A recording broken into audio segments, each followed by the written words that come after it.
के अध्यापक पहले विद्यार्थी आज जो है स्वामी विवेकानंद सरस्वती जी की जो पुण्यतिथि है और आपकी पूर्व सभा में जो ये प्रोग्राम नहीं हो पाया किसी कारण से, तो इसको अब जो है करवाया जा रहा है।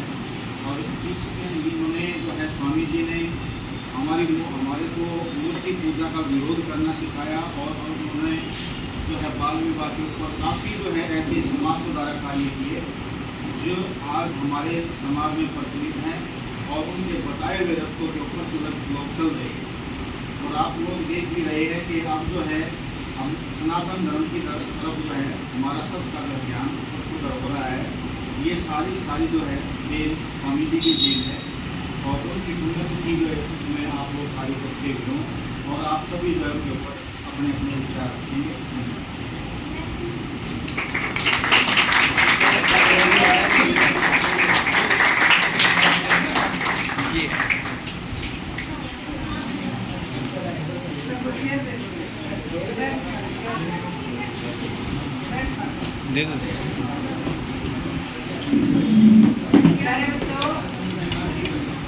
जैसा कि सर ने अभी आपको बताया है, आज स्वामी विवेकानंद सरस्वती स्वामी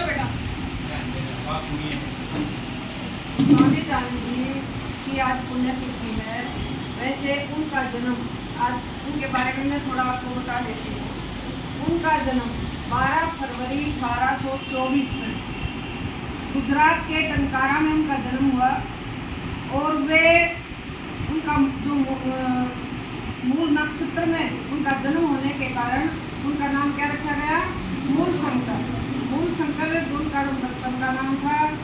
लेकिन उनके एक जिज्ञासु प्रवृत्ति के थे, बचपन से जिज्ञासु प्रवृत्ति के होने के कारण जब शिव जी का हम व्रत रखते हैं तो उस दिन उन्होंने भी व्रत रखा हुआ था और पूरा परिवार वहाँ मंदिर में गया हुआ था।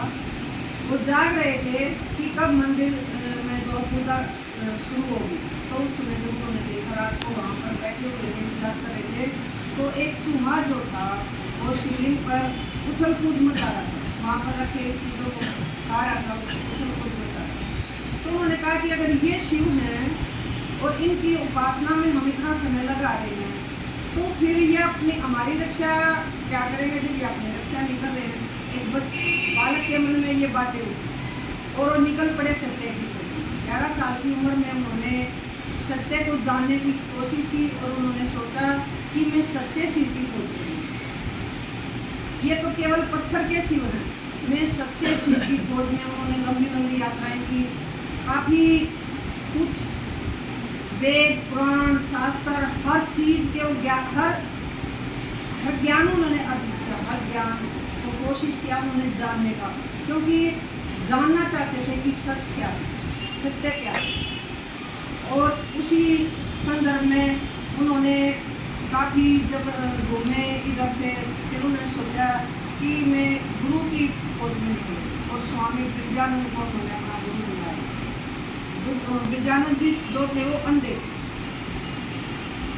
ज्ञान बहुत था। तो उन्होंने पूछा, जब वो गए तो उन्होंने दरवाजे पर पूछा कौन? तो उन्होंने कहा कि गुरुजी मैं तो यही जानने आया कि मैं हूँ कौन, मैं कौन हूँ, कहाँ से आया हूँ, क्यों आया हूँ। हर मनुष्य की यही इच्छा होती है, यही जानने की इच्छा होती है अपने आप से। तो उन्होंने कहा कि मैं यही आपसे पूछती हूँ मैं कौन। तो उन्होंने कहा ठीक है और काफ़ी समय तक उनसे ज्ञान लिया। वेदों का जो उन्होंने अध्ययन किया और उन्होंने एक नारा भी दिया, वेदों की ओर लौटो, वेदों की ओर लौटो। यानी हमारा समाज काफ़ी आडंबर में फंसा हुआ था, अंधविश्वास में फंसा हुआ था। जो पंडित का जाति से नहीं है, जो विद्वान लोग अपने आप को विद्वान कहते थे लेकिन उनको पूरा ज्ञान नहीं था। उन्होंने जगह जगह, आप भी आज देखो, 3 तिलक लगा लिए, ये कर लिया और वो दिखाते कि मैं विद्वान हूँ। नहीं, उन्होंने कहा विद्वान हो तो शास्त्रार्थ करो मेरे साथ, आओ शास्त्रार्थ में अगर आप हरा दोगे तो मैं मान जाऊँगा। तो कई जगह उनकी ऐसी कई सभाएँ हुई जिनसे कुछ लोगों को उनसे ईर्ष्या हुई। होता ही है, कोई आगे बढ़ता है तो हमारा भारत तो है ही कहाँ से। तो तो उनके साथ भी ऐसा हुआ। उनको एक वेश्या के द्वारा पहले उलझाने की कोशिश की, लेकिन वो तो बड़े जागे पुरुष थे, उन्होंने सब कुछ ज्ञान था, कहीं नहीं उलझे। उनको क्या हुआ, फिर जहर दिलवा दिया खाने में धोखे से, और अपनी योग क्रियाओं के दौरान उन्हें उगल दिया। जब वहाँ भी बात नहीं बढ़ी तो फिर उनको कांच पीस कर दिया गया। और उन्होंने काफ़ी हमारी सामाजिक बुराइयों को, जो आडंबर दिखावे कि कहा ना कि सच्चे शिव की खोज में निकले, मूर्ति में शिव नहीं है, पत्थर में नहीं है, माने तो हर जगह है, कण कण में है, अपने मन में। सबसे पहले तो मन ही मंदिर है। तो उन्होंने यही कहा कि दिखावे में ना फंसे, लोगों को बचाया, हमारे को जागृत किया, काफ़ी कुछ हमें दिया। सबसे बड़ा वेदों का ज्ञान, संध्या हवन, जो पूरी प्रकृति को स्वस्थ बनाता है, उसकी सुगंध मात्र से प्राणी में जान आ जाती है। तो ऐसी चीज़ें हमें मार्ग दिखाया।